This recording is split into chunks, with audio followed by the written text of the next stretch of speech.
Halo semuanya, selamat siang. Welcome to EU Scholarship Info Day. Nama saya Alicia, saya akan menjadi moderator pada hari ini. Nah, hari ini di sesi yang pertama, kita akan kedatangan tamu all the way from Norway. Sesi ini, kita akan mengundang Euro Access. Mbak Ervina akan menjadi speaker untuk representatif Euro Access. Mbak Ervina ini adalah seorang alumni IPB jurusan Ilmu Gizi. Beliau juga penerima beasiswa Erasmus Mundus Joint Master Degree Program jurusan Food Innovation and Product Design di Norway. Without further ado, Mbak Ervina sekarang juga udah di sini. Kita akan tanya-tanya langsung. Actually, Mbak Ervina akan presentasi dulu tanya-tanyanya. Sesi tanya-tanyanya akan berlangsung setelah Mbak Ervina presentasi. Jadi kalau misalnya kalian ada pertanyaan, bisa langsung masukin ke chat box. Nanti akan kita tanyakan pertanyaannya di sesi akhir. Oke, Mbak Ervina, panggung virtual is yours.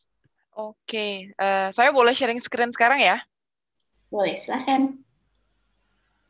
Oke, saya coba share. Oke, sudah di-sharing ya? Iya, Mbak. Ya. Oke, terima kasih Alisa untuk perkenalannya. Seperti tadi Alisa bilang, nama saya Ervina. Currently saya PhD candidate di program MSCA ITN. MSCA ITN itu Marie Skłodowska-Curie Action. ITN itu Innovative Training Network dari tahun 2018 sampai sekarang. Project saya namanya Edulia dan lokasi saya sekarang berada di Norway. Tapi seperti kebanyakan program EU lainnya, kita mengharuskan untuk diadakan mobility. Jadi PhD saya dilakukan di Norway dan di Italia. Saya juga alumni EMJMD Erasmus Mundus Joint Master Degree tahun 2011. Saya ambil program FIPDAS, kemudian di program yang sama EU funded project juga, saya ada kesempatan untuk bersekolah di 4 negara yang berbeda, yaitu di Prancis, Italia, Irland, dan Sweden. Nah, sekarang ke my goals today, saya dapat misi, katakanlah seperti itu, untuk sharing sebetulnya lebih fokus di PhD sharing session sama application sih. Jadi bagaimana sih cara-cara untuk bisa mendapatkan PhD under the framework of EU. Sedikit background saja, dari 3 akademik background pendidikan saya, mulai dari bachelor, master, dan PhD yang sekarang saya sedang lakukan. 2 diantaranya itu master dan PhD, saya betul-betul dapat beasiswa atau fully funded by EU. Nah, tapi untuk sekarang saya akan coba sharing fokus di PhD programnya dari EU saja. Oke, ini adalah sebagai contoh saja. Ini adalah program yang saya involve currently, programnya Marie Curie atau salah satu PhD project-nya yang didanai oleh EU. Untuk project saya sendiri saja, kita ada 11 PhD candidate yang involved. Dan 11 PhD candidate ini adalah all over the world. Jadi mereka buka posisi untuk 11 PhD candidate. Kemudian PhD candidate dari negara mana saja itu feel free to apply as long as kalian fulfill the requirement. Nah, 11 PhD candidate ini mereka punya different goals. Jadi research-nya itu beda-beda, tapi temanya itu sama. Jadi goals-nya itu atau main goal-nya adalah satu, yaitu in this project adalah untuk bringing down barriers to children's healthy eating. Jadi saya salah satu di antara 11 PhD candidate ini, 10 PhD lainnya itu adalah kolega saya dan kita sama-sama bekerja bareng di project ini. Tapi mereka ngerjain projectnya beda-beda dan mereka juga ada di different country. Jadi saya ada di Norway, kemudian 10 orang lainnya itu mereka nyebar di negara-negara lain di Eropa dan mereka bisa berasal dari negara apa saja atau negara mana saja. Jadi ini betul-betul multinational project dan juga salah satu PhD projectnya di EU yang betul-betul across, kita bilangnya cross country atau cross multicultural, macam-macam lah. Tapi memang ini salah satu projectnya EU yang sifatnya itu selalu multinasional. Untuk more info kalian bisa klik websitenya untuk lebih tahu projectnya sendiri. Ini adalah project saya. Jadi dari 11 yang banyak itu projectnya macam-macam, saya ngerjain a little piece of this. Jadi saya fokusnya di salah satu temanya saja. Kebetulan temanya juga berhubungan dengan background saya dan saya juga ada background nutritionist, jadi nyambung ke sana. Nah, saya coba rangkum semuanya menjadi 4 simple step ya untuk PhD application. Jadi saya bilangnya PhD application for dummies. Saya coba rangkum, simple sekali. Yang pertama itu adalah kalian harus cari. Kebanyakan orang itu I wish, enak ya, kamu bisa PhD, enak ya, I wish to do this, I wish to do PhD, tapi kok nggak dicari gitu. Jadi step pertamanya adalah cari. Nanti saya kasih tahu link-link kalian bisa cari di mana saja. Step yang kedua itu you need the time to focus. Once you know, oke, saya mau cari PhD di sini. Udah dapet, fokus nih. Kira-kira butuh requirement-nya apa saja, dokumen yang diperlukan apa saja, bagaimana sih proses apply-nya? Karena setiap PhD itu sangat unik. Perlu saya kasih tahu di sini dan saya tekankan, PhD itu di sini di Eropa itu adalah position. Yang dimaksud dengan position itu kita student tapi kita bekerja. Jadi sebagai saya kasih contoh saya di Norway, saya ini bukan, saya masuknya student, tapi saya nggak dapat tuh visa student di sini. Jadi visa saya skill worker. Jadi saya di sini bekerja, saya dapat gaji, saya bayar pajak. Jadi betul-betul PhD itu position, seperti job application saja. Jadi dia akan dibuka positionnya, we need the PhD position. Nanti ada requirement apa saja. Nah, kalian harus fokus ke sana, requirement yang diperlukan, kemudian start untuk apply ke satu yang sudah fokus ini. Kemudian yang ketiga itu make an impression, karena biasanya yang saya tahu, saya sudah berkali-kali coba apply PhD, pasti akan ada sesi interview and presentation. Jadi disitulah nanti akan ada diskusi, Anda akan ditanya-tanya oleh host institute, oleh calon supervisor Anda. Make impression is important. Dan tentu saja harus prepare. Dan ya keempat itu jangan lupa berdoa.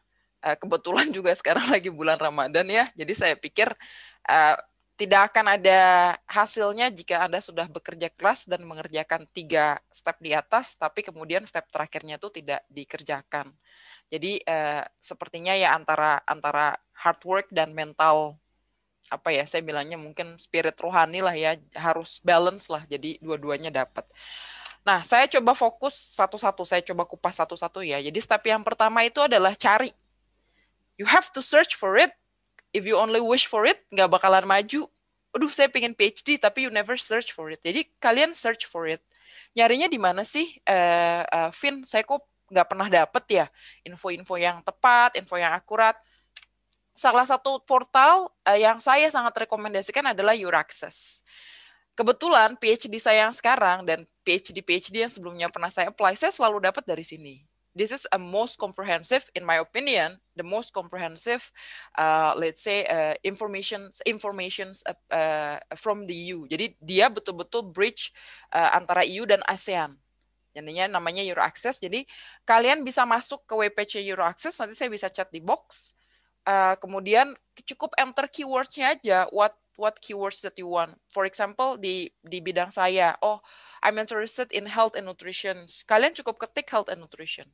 Kemudian untuk sekarang aja, currently itu ada 9.000 lebih offer dari Euraccess. Tapi this is for all fields ya. Dari semua fields yang ada 9.000 lebih. Jadi opportunity-nya tuh sebetulnya banyak. Kalian tinggal cari. Cuman ya udah, ini adalah salah satu platform yang bisa bantu kalian untuk find what is the best position atau PhD position yang kalian mau apply. Saya kasih contoh apa sih Euraccess itu ya. Jadi yang tadi sudah saya bilang, dia betul-betul link khusus untuk Eropa saja. Tapi Eropanya juga seluruh Eropa ya. Jadi betul-betul nanti kalian lihat job vacancy dari Sweden, dari Norway, dari Poland, dari Hungary, dari Prancis, betul-betul dari mana saja. Everything is free. Cukup bikin account, semuanya gratis. Jadi kalian bisa subscribe, kalian bisa set information seperti LinkedIn aja. Jadi kalau di LinkedIn kan, oh saya mau cari job about ini. Kalian nanti bikin kayak alert system. Nah itu persis seperti itu. Dan ini apa saja, mulai dari PhD position, funding research, ada karir juga, betul-betul bukan PhD positionnya, mungkin ada postdoc juga di sana, collaboration opportunities. Oh kita lagi cari host institute untuk ini. Jadi betul-betul macam-macam isinya. Bisa diakses for free. Jadi saya rekomendasikan kalian masuk atau coba lihat-lihat ke start dari Euroaccess ini. Nah, ini salah satu contohnya aja. Untuk kalau saya klik agricultural science, itu ada 116 posisi yang dibuka. Jadi saya coba runutnya dari my main field of study lah ya. Jadi untuk agricultural science saja ada 116. Jadi banyak sebetulnya. Kalian bisa coba manuver lebih lanjut nanti. Ini salah satu contoh aja. Jadi mereka buka postdoctoral application, kemudian mereka juga buka posisi-posisi lain. Betul-betul macam-macam lah infonya. Kalian bisa short, kalian bisa filter, kalian bisa bermanuver lah di dalam web page ini. Jadi betul-betul membantu sekali. Tapi ini hanya salah satu contoh saja ya, maksudnya dari Euroaccess. Of course, PhD opportunity itu kalian bisa dapatkan dari berbagai macam link yang available. Tapi kalau yang saya rekomendasikan dan biasanya update itu dari Euroaccess tadi. Tapi tidak memungkinkan kalian mendapatkan opportunity atau info-info dari website-website lainnya juga. Kemudian step yang kedua adalah fokus dan apply.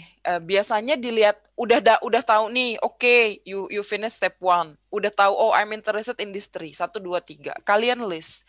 Kemudian kalian fokuskan ketiga atau berapalah pilihan yang sudah kalian dapat. Kemudian kalian betul-betul fokus ke sini. Ini saya coba listkan kira-kira berapa sih, apa aja sih yang bakal mereka tanya dari saya coba listkan ada 9 dokumen. Yang pertama itu CV, itu harus selalu teman-teman update. Ada template-nya, saya bisa kasih nanti template-nya di chat, khusus untuk template Eropa, dan itu juga biasanya merujuk ke Europass.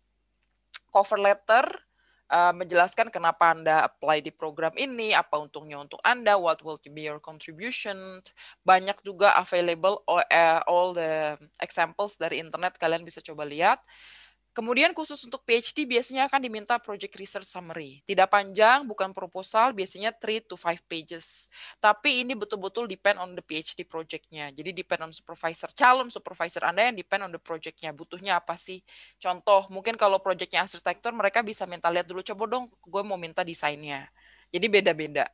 Kalau misalkan project-nya related to programming, saya mau coba minta kalian untuk coding. Semacam-macam seperti itulah, saya kasih contoh gambaran aja ya. Jadi project research ini bukan proposal, sifatnya short. Sertifikat kalian, transkrip kalian, supplementary diplom semuanya disiapkan. Kalau bukan if you not have it in English, translate ke bahasa Inggris. Kalau kalian punyanya dalam bahasa-bahasa lain, coba translate. Pasport jangan lupa pasti selalu ditanya. Kemudian bahasa Inggris level itu selalu ditanya. Kemudian kalian juga harus tanya other language requirement.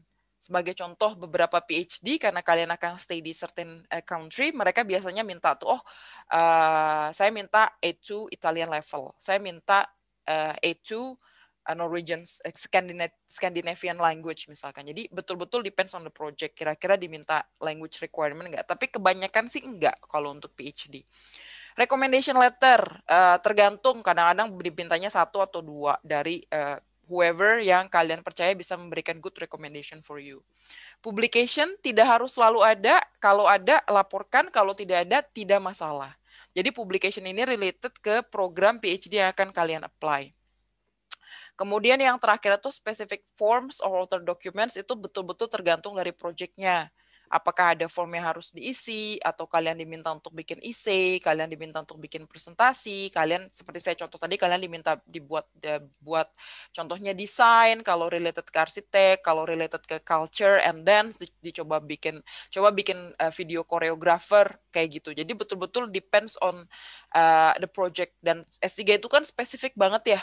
Jadi betul-betul terserah atau tergantung dari proyeknya seperti apa. Dan yang selalu pasti ada itu adalah interview. I think it's very important to make a good impression. Dan menurut saya orang-orang Indonesia itu, pengalaman saya ya, orang-orang Indonesia itu impressionnya pasti humble. Jadi try to always be humble. Jadi tidak usah tegang, tidak usah nervous, cukup tunjukkan diri Anda apa adanya. Tapi pada saat Anda humble ke orang, mereka akan impress biasanya, oh this person is very humble, dia sepertinya enak diajak kerjasama.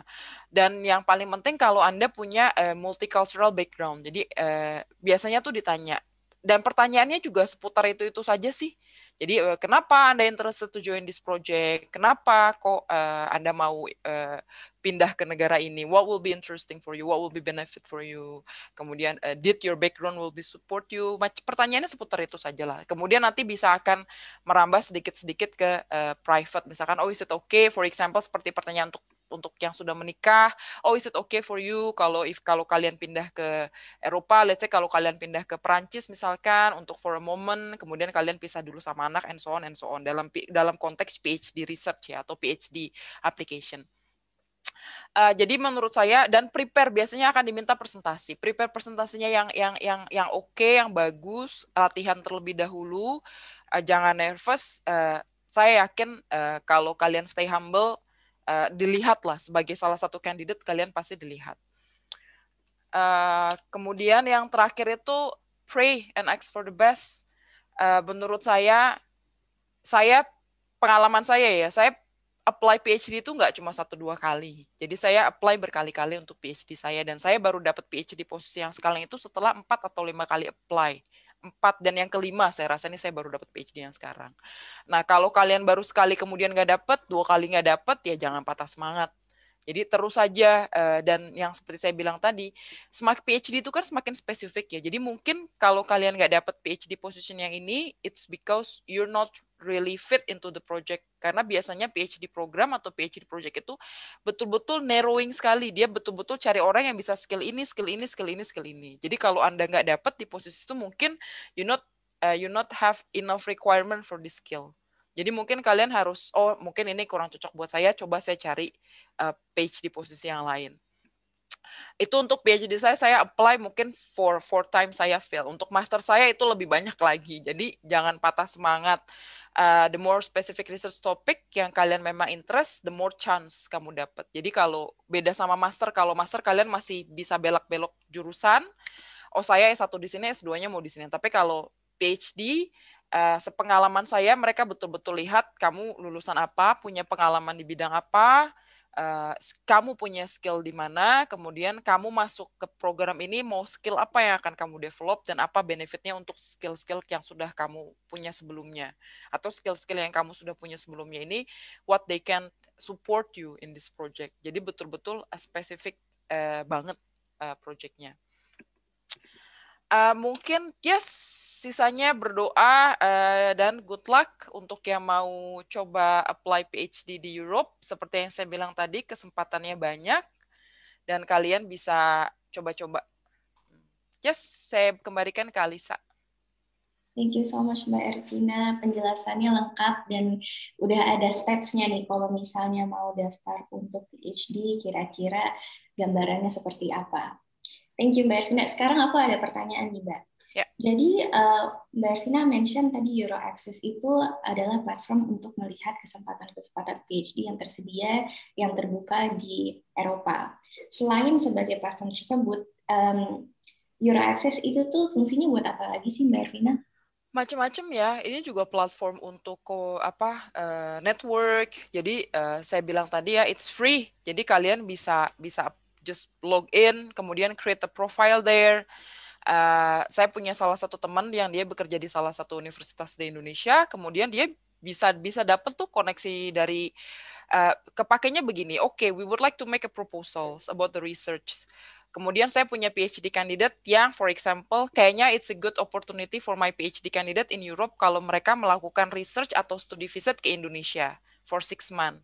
Kemudian as a return nanti student dari Indonesia atau lecturer dari Indonesia for training for transfer knowledge, kayaknya bagus juga this researcher going to Europe untuk certain months. Jadi nanti kalian bisa ketemu sama tipikal orang yang sama ya, yang in the same of interest. Nah, bisa juga untuk platform seperti itu. Tapi so far saya menggunakan ini untuk job application. Jadi dia banyak sekali PhD position available di sana, postdoc position karena sekarang PhD saya mau beres. Jadi mungkin kalau saya interested untuk continue to my postdoc itu banyak sekali, dan academic position dan non academic position. Jadi kalau kalian memang tertarik untuk saya mau jadi assistant researcher di mana bisa tuh dicoba di Euro Access. Jadi banyak ininya. Jadi bukan hanya untuk PhD ya Mbak, jadi ada postdoc, ada kesempatan untuk kerja yang macam-macam funding juga ada. Jadi biasanya ada university yang kita lagi dapat funding ini, kita mau misalkan ada partner. So kita mau coba kolaborasi atau cari partner nih untuk bisa funding. Partnernya harus dari third country yang misalkan developed country, dan Indonesia misalkan masuk ke kriterianya untuk bisa jadi partner. Ya why not gitu loh. Nanti bisa kejalin kerjasama di situ. Banyak sekali informasi seperti itu. Jadi nggak cuman untuk PhD saja. Untuk yang sudah professional researcher pun, Anda mau, saya misalkan interested untuk bisa knowledge transfer ke salah satu negara di Eropa di bidang ini. Nanti coba cari saja opportunity-nya di situ. Biasanya sih banyak sekali info-info yang mereka juga cari professional researcher. Jadi jatuhnya kayak marketplace khusus untuk hub sih, gitu ya. Jadi kayak hub sih, dia hub. Hmm. Jadi semua yang related tentang research, kemudian tentang collaboration research, network. Tapi memang dia fokusnya ke riset ya, bukan ke yang lain. Seandainya ada industri pun, tapi industrinya biasanya research. Jadi memang ke sana arahnya. And ini applies to global ya Mbak, ya nggak Eropa doang. Maksudnya kayak tempatnya mungkin di Eropa, tapi akses untuk researchers itu untuk global. Iya sih, jadi dia banyak ya. Tapi kebanyakan memang ini kan memang untuk ini bridging between Europe sama ASEAN.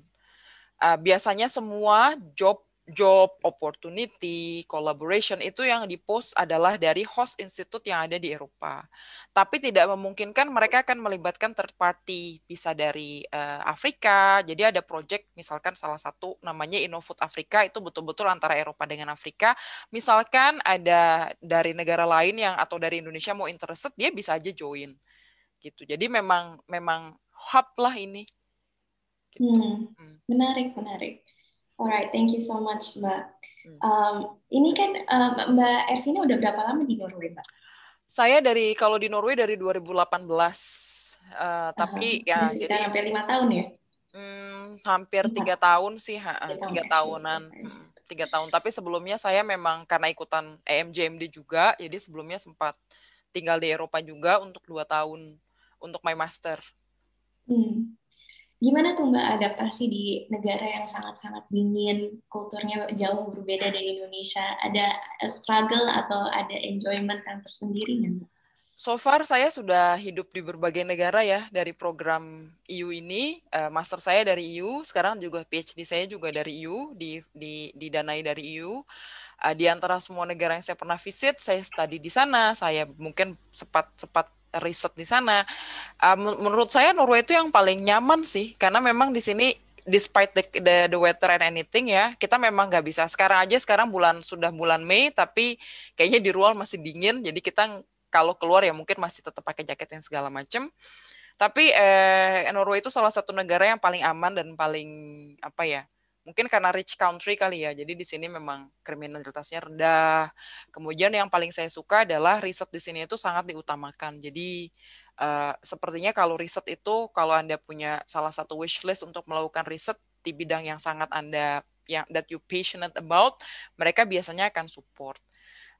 Kalau dari weather, oke sih, kalau adaptasi segala macam, I don't think, mungkin kalian perlu, nggak ada masalah, tapi mungkin karena sekarang bulan puasa ya, Ramadan, dan saya juga doing Ramadan di sini, mungkin puasanya lebih panjang aja. Karena during summer di sini kan nanti puncaknya itu biasanya bulan Juni. Kita hanya malam itu hanya 1 jam 50 menitan di tempat saya. Jadi Oke. short banget. Jadi puasanya panjang sekali. Oke, sebenarnya kita udah mau di penghujung nih, Mbak. Jadi Hmm, mungkin bisa dijawab se-brief tapi sejelas mungkin. ya, Um, ada pertanyaan, Mbak Ervina harus berapa detail untuk penulisan plan untuk PhD? penulisan apa? Plan untuk PhD, Plan. plannya. Biasanya itu short saja ya. Kalian nggak akan diminta untuk buat proposal. Kalau proposal itu kan komplit, komprehensif, sampai budget atau timing saja harus ditaruh. Tapi kalau kalau PhD plan itu biasanya short. Mereka cuma mau tahu main objektif kamu apa, kemudian metodologi yang akan kamu pakai mana. Tapi ini pun nanti bisa bisa di-adjust atau bisa diganti along the way. Jadi nggak akan saklek di situ. Jadi saya kasih contoh yang saya buat itu hanya 3 pages, very simple. Saya kasih intro kenapa saya pengen riset ini, tapi topiknya sudah dari mereka nih. Jadi saya udah tahu topiknya. Kemudian saya kasih approach-nya dari jalan saya. Jadi kenapa saya interest di sini, kemudian saya mau mau mau metode apa yang mau saya pakai, kenapa saya interested dengan metode tersebut, kasih referensi selesai. Kemudian palingan saya waktu itu saya kasih timeline, tapi itu pun betul-betul very roughly. Dan itu mereka cuma mau lihat aja sih kayak sebenarnya how far that you can go dengan this topic. Nanti biasanya akan jauh lebih didetailkan lagi pada saat presentasi atau interview. Oh, kamu nulis ini nih, misalkan nih, maksudnya apa? Bisa di-elaborate nggak? Kayak gitu-gitu sih. Jadi nggak harus terlalu detail, orang cuma 3 pages kok. Oke. Thank you so much Mbak Ervina untuk menjawab pertanyaannya yang terakhir sempetin.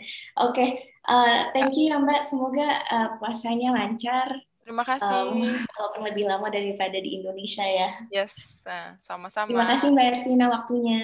Yes, See you good luck. again. See you.